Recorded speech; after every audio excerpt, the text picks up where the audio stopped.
Hey, Brian here. Today I'm going to show you how I made this leather corset.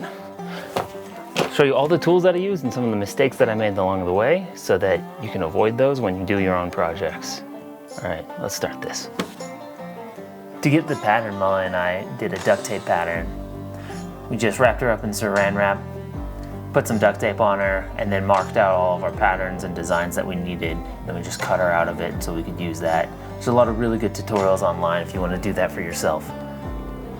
I'm going to be using a 8 to 9 ounce leather. Got myself a sharp Japanese craft knife and a strop to keep everything nice and sharp. I'll be using an awl to make any markings that I need. And I also grabbed a pen so that I could actually show you what I'm marking on the leather. And we just start copying down the pattern and instantly mess up. This is not deerskin. You move on.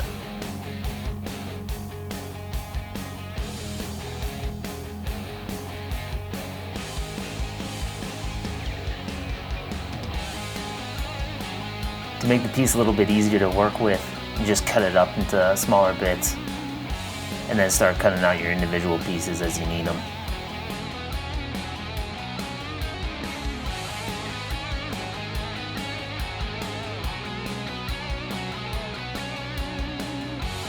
For around her neck, this is that deerskin that I wanted to be using. It has a nice stretch and it's nice and flexible. Got myself some leather shears in order to cut that out. And then I've been experimenting with this soapstone. It's a soft stone that you can actually rub off, so it's been working pretty good. Sometimes if your lighting's not right, it's kind of hard to see, but that's actually not so bad.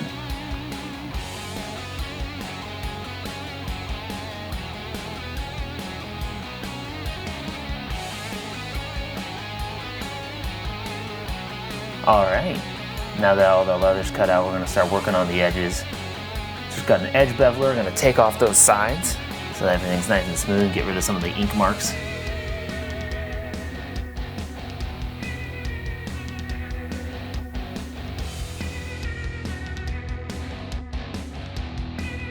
With that done, we move to the punches. We've got the nice 3-point basket weave. In order to do this, what we wanna do is we just take some water, spray it down, and then you just wait for that moisture to wick into the center. Should be dry to the touch, but cool.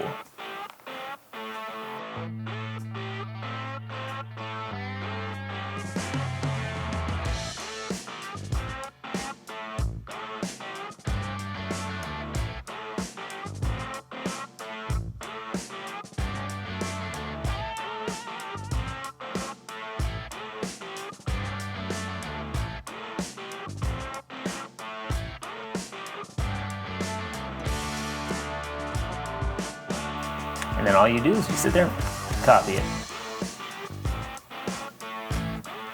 Moving on to the next bevel. This one's a nice triangular design. We kind of liked it because it kind of felt like you could make it look like feathers or scales or something. And then you just turn your hand into a printer.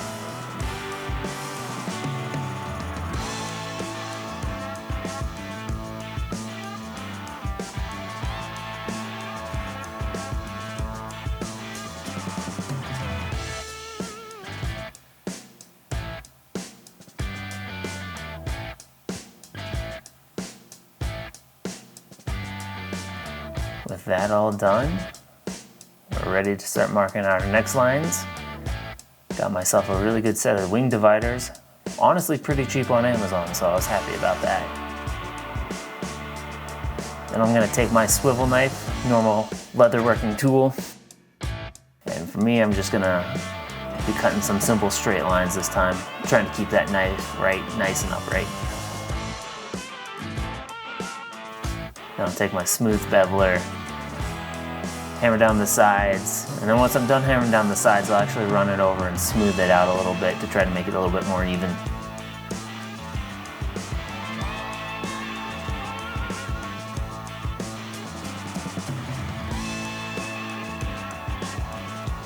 All the tooling done, a little bit of time to let that dry out, and we're ready to dye.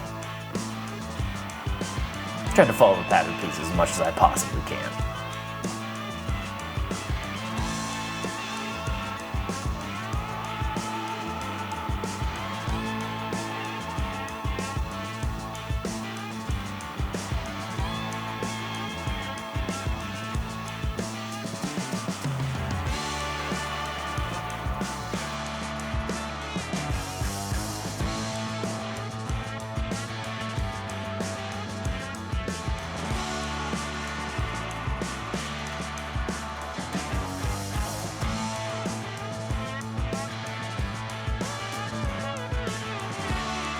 Skiving is a technique where you take the leather and you thin it down to almost paper thin. It's a really good way to match up two pieces of leather without any big lips.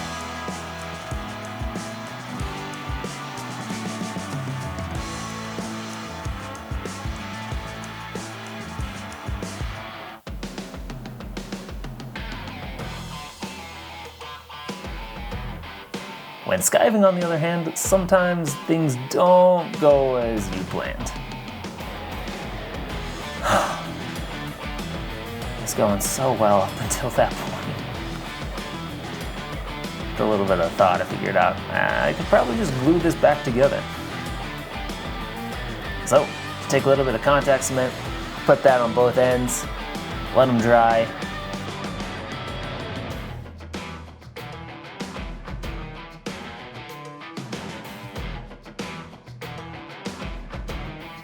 As soon as it's tacky to the touch, you're good to use pressure to put it back together.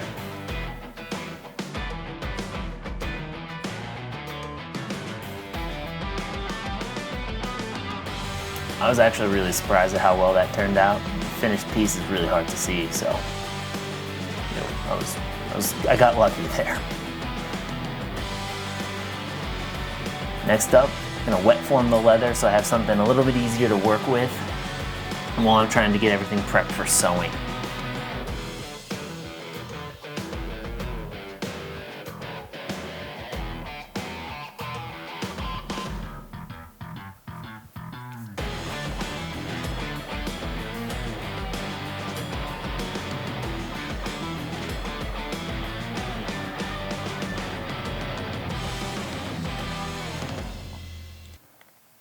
Alright, now it's time for assembly.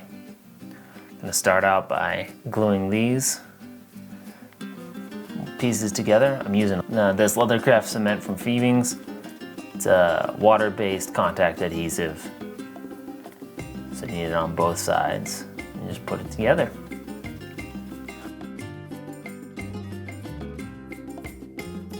Always trying to keep things as thin and comfortable on the inside as I possibly can.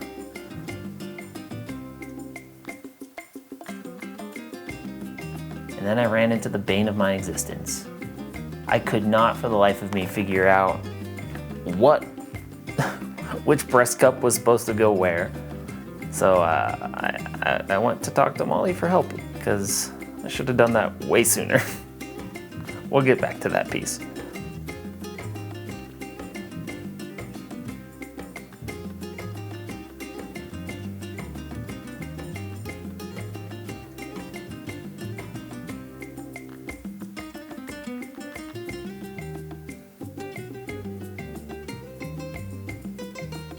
Alright, like I said, we're back. What we ended up doing was wet forming it again, making sure that we lined up everything perfectly to the pattern. You know, that kind of helps. And then we ended up pinning it to the mannequin overnight. So now I can actually put this together in the right order.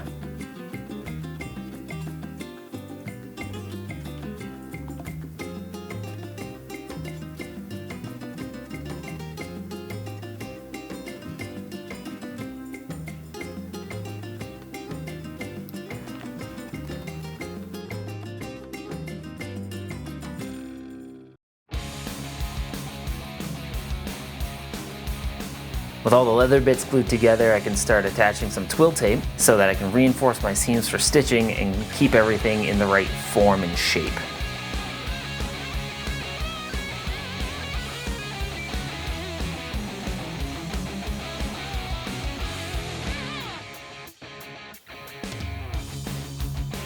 As I was doing all my fit up, I found out that some pieces didn't quite fit and align together the way I wanted.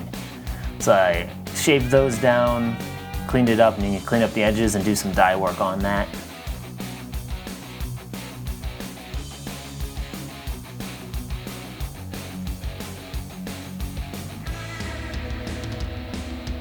With all those touch-ups done, we're ready to start punching some holes.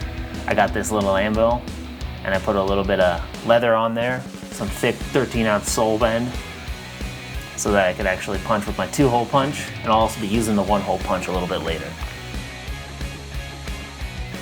Also, the wing dividers are super helpful, making sure things stay even. Don't worry too much if your wing dividers leave marking on the outside of the leather. If you're gonna stitch it like this, it actually disguises that hole pretty well. Now that I was done with all the straight edges, I had to figure out how to stamp and punch holes into the breast.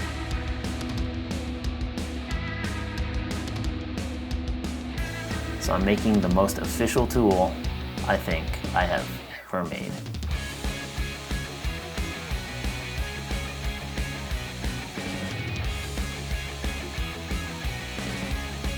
You can tell this is gonna work.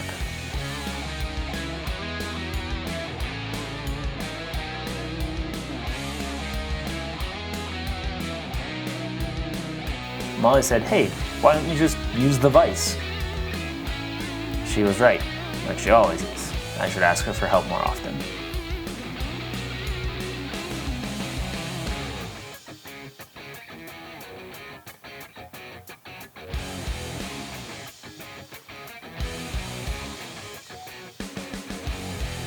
I think my tool might need a little bit of work on the design.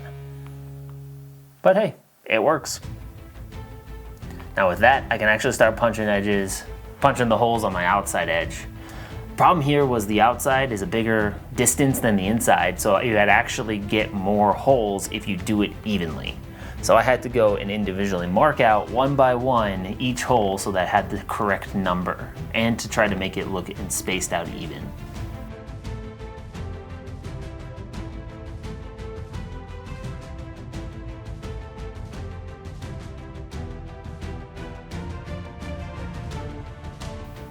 Front and back done, it was time to start thinking about how to actually attach to the neck.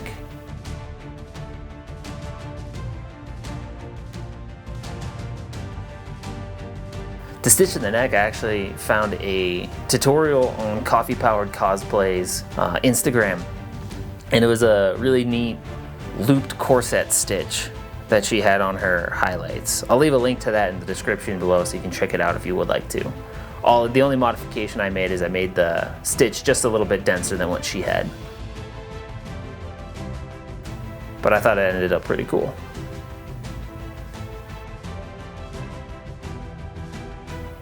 And I just do the rest of it. And then you sew the miles and miles of corset that we have in front of us. Yeah, then we'll just be doing a corset stitch pattern or X pattern along the sides.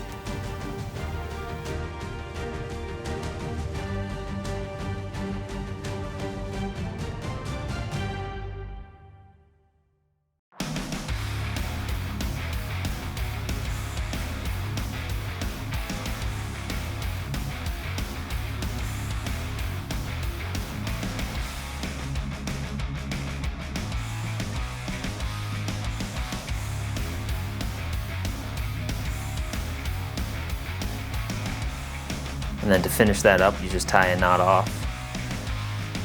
Snip your little threads. And then I'm using a synthetic thread, so what that means is I can burn the edge and press that down to seal the edge so that it doesn't come unraveled. I've also got a waxed thread, so I can clean up the wax pretty easy with the lighter. Then we'll do a saddle stitch here and a few other places. And head straight into strap making. Got my strap cutting tool. Then I'm going to need approximately 12 feet of strap.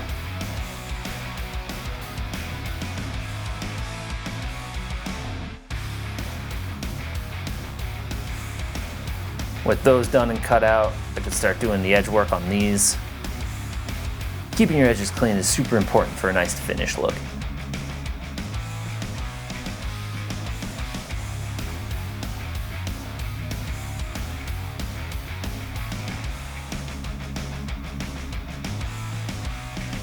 We'll knock off the uneven bits on the ends. Find out exactly where our belt buckle needs to go. Then I'll skive down this portion so it's a lot thinner so that we can fold it over and won't have so much bulk.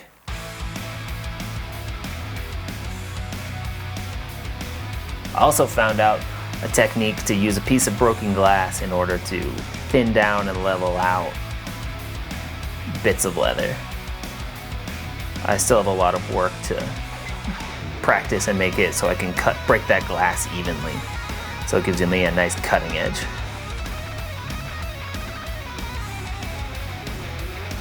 And I just had to do everything multiple times. With my 2 straps, I actually ended up skiving down 2 ends, gluing them together with some contact cement so that I could get the length that I needed.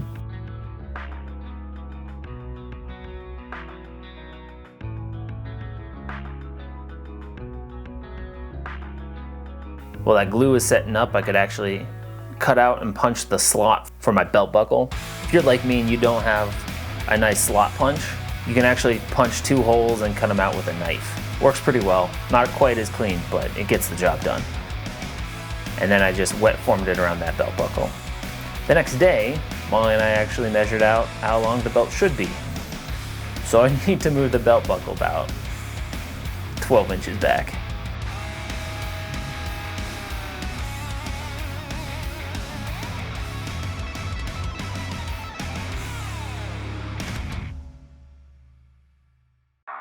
And I like using geometric ends for the tips of my belts, so I'll just use this triangle to find something that, you know, looks nice.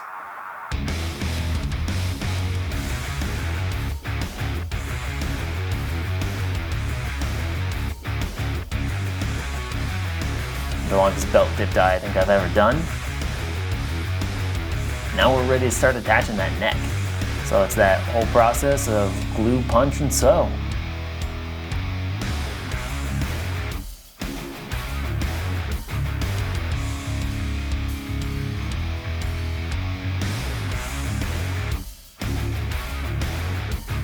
Also, this is a great time to give a huge shout out to Molly for being the one who did probably about like 80% of the hand stitching. So, thanks, love.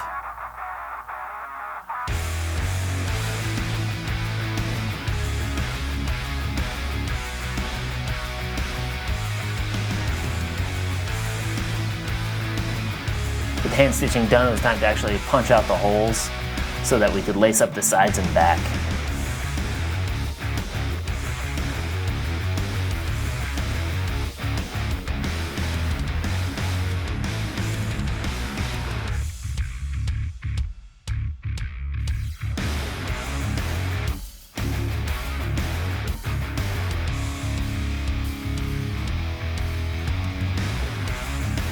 Now that deer skin's also going to need a little bit of reinforcement, so we're going to put some grommets in there.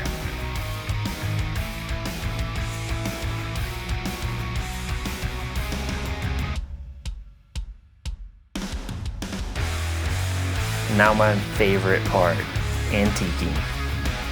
Got a dark brown antique, and I like to put it on a little heavy, let it get into all the cracks and everywhere, really darken out that leather.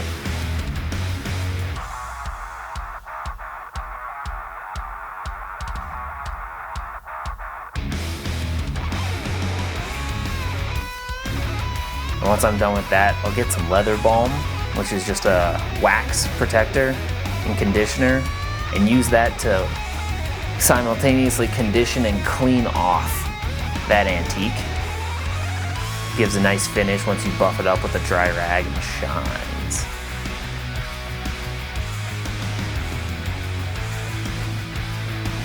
With all of that done, it was time to actually attach our belts. A little bit of roughing up on the sides. Found out that I need to do significantly more roughing up. Took me a couple of times to glue this on. So a little bit of glue, a little bit of pressure, and then we're pretty much left with the finished product. A little bit of work left to hammer down the edges. So here it is, the finished product. One last thing I'm gonna do is wet form it on Molly, then we'll head back to the desk. Hey, well, that's it. Thank you for watching. If you made it this far, you can always hit the subscribe button to see more of what we do. If you really liked it, you can hit the like button, which makes YouTube send it out to more people, because that will help us out actually the most. I will leave a link to everything that I used in the description, so that if you want to get any of the tools, you can pick those up for yourself. And then without further ado, let's show you some close-ups of what everything looks like. All right, see you next time.